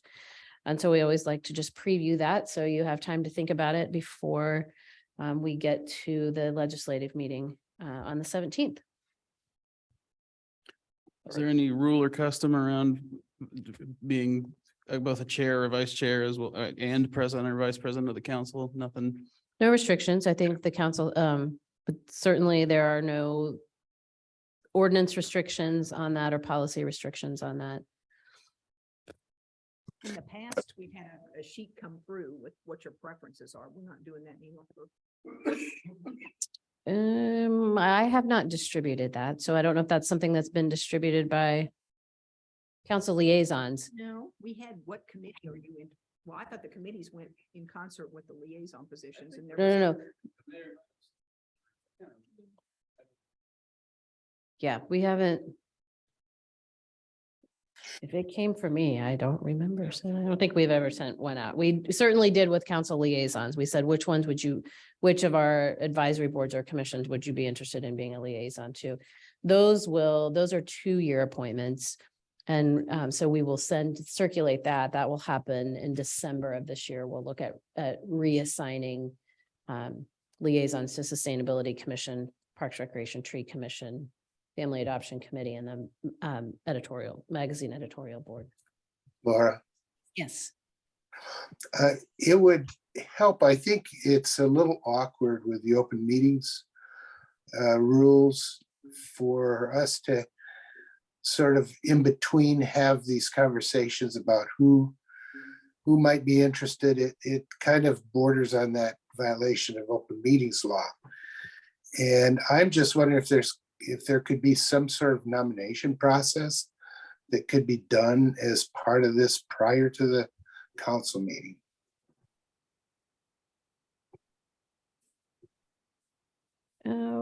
We can certainly look at that. I think expressing an interest in serving in a leadership position on the elected body is not, expressing that interest is not a violation. You're not taking a vote. I think as long as you just make it known that that's what you're interested in, then that vote happens in that open meeting on the 17th. But we can look. I can certainly send an email and see how other cities might do it, if there's a more formal nomination process. It's just been an awkward situation at times when you have a sense of what you might have had a conversation that somebody said they're willing, and then they're not willing, and it just kind of makes for an awkward meeting. And it would be helpful to have some sort of confirmation that somebody who's going to be nominated is willing to serve, and then go from there. But I think it would help, from a council point of view, to have a liaison or someone from staff that could help us coordinate that process. Another idea on the heels of Ken's comment is maybe we could ask the mayor to poll us too and see if anybody has any desire to serve. Well, we can certainly, I think the best way to do it, I think you don't want to take a poll. I think if we move to some process, I think you would submit your interest to the mayor, and we could create a slate of potential candidates for each of those positions. Yeah, that sounds a lot better. Yeah. And then we could Yeah, that's. present that. Thank you. That was exactly. I verbatim. knew that was what you meant. One to one, yeah. Yep. Okay, well, does that conclude, are there any other questions from the committee on this item? That just a comment that could also be, one is self-nomination. The other is somebody else could nominate a person and then see whether they're willing to serve.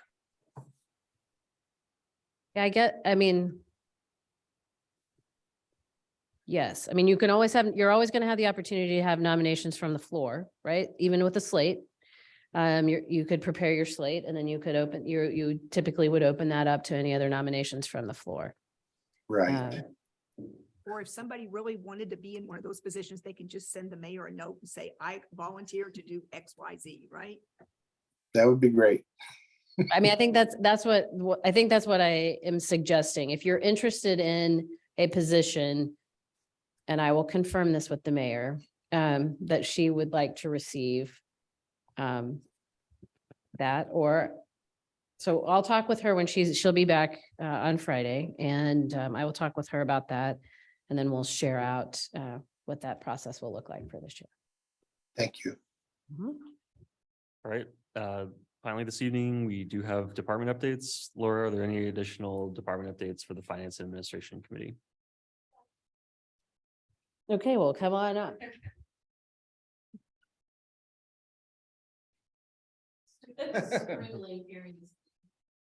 So just kind of update on the projects this year. Street program is looking to start the week of the 15th in Countryside or 61st Terrace. So they will start working on that eastern box culvert first. Once that's completed, and it's got about a month cure time, once they get it constructed, they will be going over to Riggs and 50th Street to do storm repairs. Then once those are complete, we will start to go into full tear outs of streets and getting everything replaced. They can only do Riggs and 61st Street. They're going to do separately. And once base asphalt's down, they can move to another street and start tearing another one out. 57th and Beverly and 50th Street off 51st Street are pretty small segments.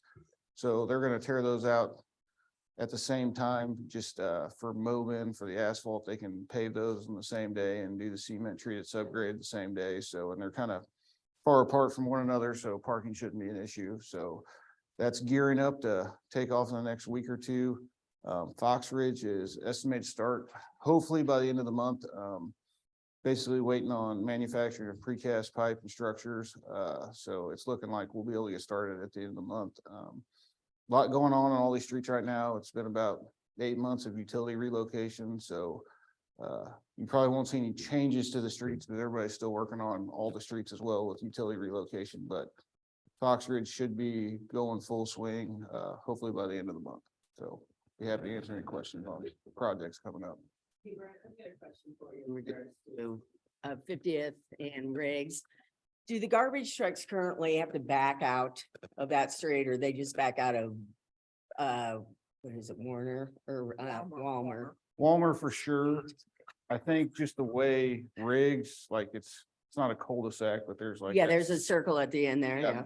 So I'm assuming they're making that turn, because I don't know why you wouldn't, because it's big enough. Well, the reason why I'm asking is I wonder if they were gonna widen it a bit so the trucks can get around there. So we're putting in a legit cul-de-sac with the project. Okay, So awesome. we had to move the siren and some stuff around to accommodate that, but we had the room, and I forget which development's going in off 51st. Right. They deeded us a little bit of their land so we could get that cul-de-sac in. So I appreciate that coordination. Perfect. Yep. Thank you. Appreciate it. Laura, do we have the business update or is that coming later? No, we have that.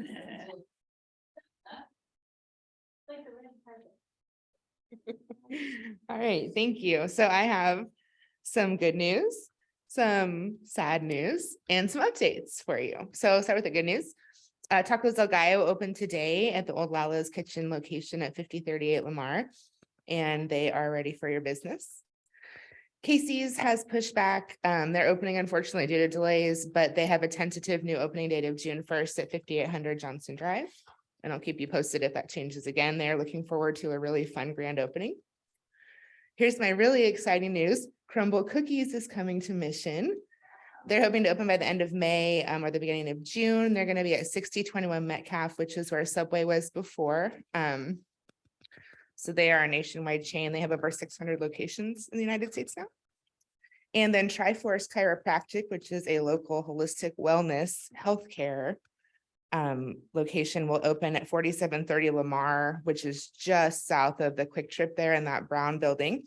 And they are really enthusiastic about opening in Mission. They're having an open house on Sunday, May 7th from 2 to 5. They invite families, residents, community members. They're having prizes, local kombucha on tap, and healthy snacks for the community. So if you're interested in checking them out, their owner is really nice and great to work with. We do have some closings. I'm sure most of you are aware of most of them. Salsa Grill will close on May 26th. After 22 years in Mission, they are looking forward to recharging. They are also hoping to offer some products in local grocery stores, so keep your eye out if you're a fan. Mission Fresh Fashion has also announced their retirement. They're also closing on May 26th. And then Tuesday morning, unfortunately, due to their bankruptcy filing, has had to close all of their locations. We originally made the cut of closed stores, but they announced this week that they will close all of their United States locations. So that store will close by the end of May on Martway. And then Stroud's Express and Mission, along with Lee Summit location, have both closed. So we hope that we get some new businesses in those locations soon. I have some updates based on request. So the first one is the former Wild Oats building. The broker is working with a potential thrift store retailer and feels like they are getting closer in negotiations. So hopefully something will be developing there. The building needs a lot of improvements, so they're hoping to work with them. The old Godfather's Pizza location at 7002 Johnson Drive. The building is currently all leased with Sherwin-Williams. There's not any active marketing of the lease for the business or for the building right now, so I don't have an update as far as if anything will be going in there. The former Don Cholitos building is still being pursued by Big Biscuit. They are working over the winter on some parking access with their neighbors. And then a remodel of one of their other locations has pushed back construction and Mission, but they do hope to open by the fall. And then the Popeyes, unfortunately, we have not had any communication back from our communication with them to see sort of the progress or the thought process as far as that location goes after the fire earlier this year. But if we get an update from them, we'll definitely let y'all know. The last one is the former Avoluto's Italian Delight at 6522 Martway. Block is still working with the other place on leasing that out. Plans were submitted recently to the Community Development Department for renovation, and then they hope to open in the fall. I'll be happy to answer any questions. I've got a question for you, Roman. In regards to the Popeyes, Yeah. do you think that they could put a sign on their pole? That's one of our sign? asks, and we do hopefully get correspondence back from them. Yes, yes. Okay, Member thank Kring you. has asked for that several times too, and that's one of our. I Yes, know, my that's tough. understanding is my colleague has been trying to contact them as well. It's top of our Popeyes list to see if we could just get a close temporarily up there instead of now hiring. Cars in there every once in a while. I know. People walk around there like they're looking, and I'm thinking, okay, action, action. No, it's just curious looky-loos. Robin, Yeah. I'm wondering, is there any news on Unleashed? I was kind of confusing as to whether they are or are not closed. You know, Councilmember Davis, Unleashed does not really go through me other than a business license, which they have. So maybe Chief Madden, or we'll be happy to answer that question for you. I'll turn over to him. So Thank you. the initial emergency order that was issued to them that said they could not intake any other animals was withdrawn by the state, which means as of now they can operate fully and at capacities that and intake animals as if that emergency order never existed.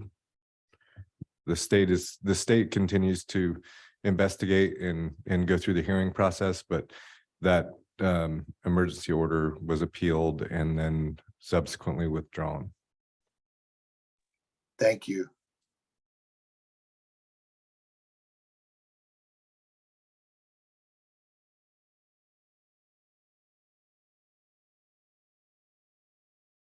their roof needs to be replaced. And so they found a contractor and the contractor pulled a permit, and our understanding was he was gonna start the 1st of May. I'm not really sure what the delay is. One of the bigger concerns to the city, from my perspective, you have urine and feces running down the street. There's just no monitoring of the organization at all. And how that got by and was released, I don't understand. No, I think that's. No, I'm not sure that's correct. There's a municipal court case pending on that. They're not necessarily related issues. So we will continue to make sure that they have not, they had a permit issued by Johnson County Wastewater to make the improvements that would have addressed that issue. That permit has since expired. So we are continuing to monitor that situation.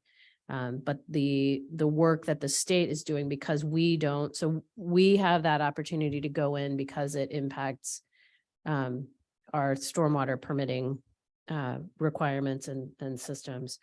We don't have any licensing authority for the overall operation of the facility. And so that's the piece that the Department of Agriculture is working on. So they never, the emergency order simply said, as I understood it, that they couldn't bring in new animals. So any animals that they currently had as a part of their, rescue operations, they could still operate until such time as they get through all of this process. But then with the emergency order being repealed a couple of weeks ago, they're now allowed to continue to take in new animals. I have another question. Yes, go ahead, Ken. With regards to food trucks, are they licensed in the city of Mission, or how are they licensed and how? Because it appears to me that there are some retailers that are actually doing both. They're using, like Estrella Azul has a storefront, but then it sometimes is closed and they're operating a food truck. Maybe in the city or maybe not in the city. So the question I have is that a matter that has raised any questions with any other members of staff or council? We don't require food trucks to be licensed to operate in the city. Now, if an event is on city-owned property and it will include food trucks, we require them to have the required special use permit.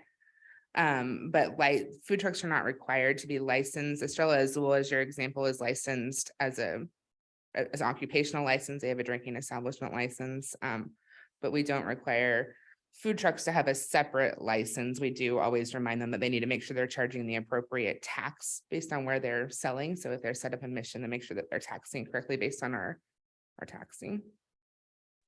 We do have some of the breweries that are, I guess, Rock Brewery works with food trucks on their premise and services that function. We treat that like a catering license, since if you're speaking of Rock Creek, if it's on their property, it's not city-owned property, they don't have to have a license from us to have a food truck there. And then again, if they were to inquire, we would just, again, remind them to make sure that they are charging the correct tax. I believe that food trucks are issued like food handler permits and things from the county or the state, but through the city, we don't require food trucks to be licensed.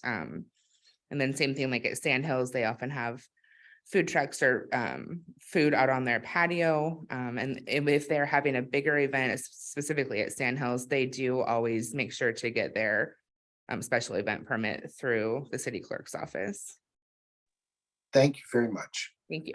One quick reminder, I just need to ask. Last year, we brought up an issue with Public Works not working on the weekends. We had several trash containers along Johnson Drive where they had the brewery and other things. Did we ever resolve, because it's going to be summer and there's going to be a lot of people out, how we resolve the trash being picked up? Is it individual owners? Is there what did we determine?